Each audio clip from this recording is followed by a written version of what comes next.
Le va-et-vient des passants, les boutiques ouvertes, dernière course avant la rupture du jeûne.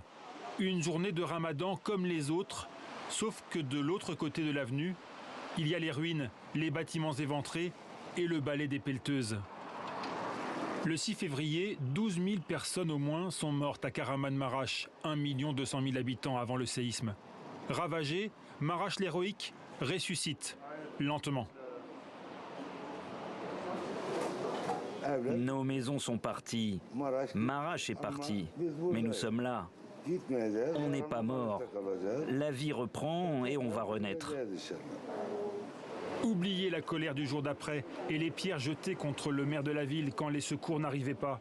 Balayez aussi les critiques de l'opposition à l'égard du président Erdogan. En 1999, il y a eu un tremblement de terre.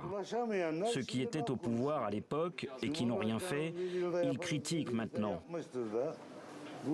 Notre président, lui, il fait ce qu'il dit. Il promet de reconstruire en 1 an. Ce sera peut-être 1 mois de plus, 1 mois de moins. Depuis 20 ans, il tient parole. C'est pour ça qu'on lui fait et qu'on lui fera toujours confiance. On ne s'arrête pas, on continue.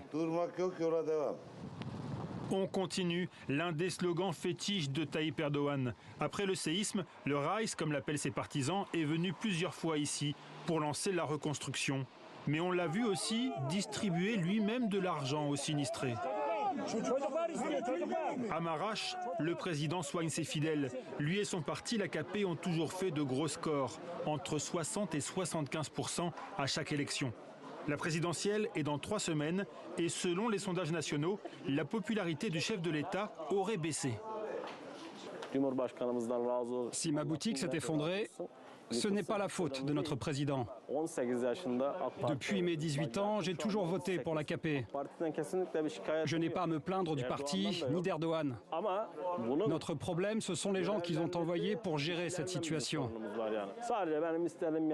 Moi, ce que je veux, c'est que ces décombres soient débarrassés pour que je puisse récupérer 4 ou 5 choses qui m'appartiennent.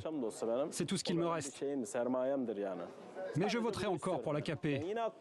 Contre le parti, contre Erdogan, je n'ai rien à dire. Gölbaşı, 100 km plus à l'est. Comme à Maraş, des milliers de sinistrés condamnés à vivre de la charité. Parmi les immeubles détruits, beaucoup n'étaient pas aux normes. Mais personne ici ne se risque à remettre en cause les choix politiques de ces dernières années.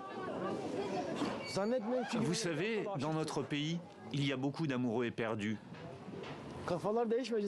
Le changement, c'est avant tout dans nos têtes qu'il doit se faire. Si la mentalité ne change pas, rien ne changera. Que ce soit Ahmed ou Mehmet au pouvoir, c'est pareil. Pas d'accusations, que des allusions.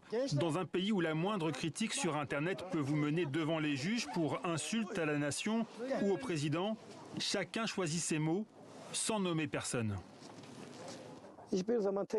Moi, je n'ai jamais voulu qu'il n'y ait qu'un seul parti.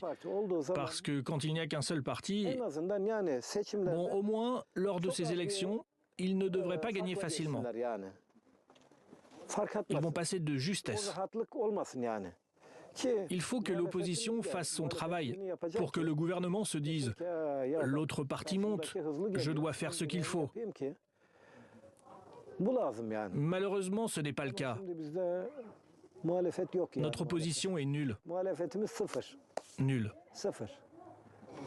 Impossible finalement de savoir pour qui ces sinistrés voteront le 14 mai. D'ailleurs, voteront-ils dans les zones ravagées par le séisme, aux millions de sans-abri et de déplacés?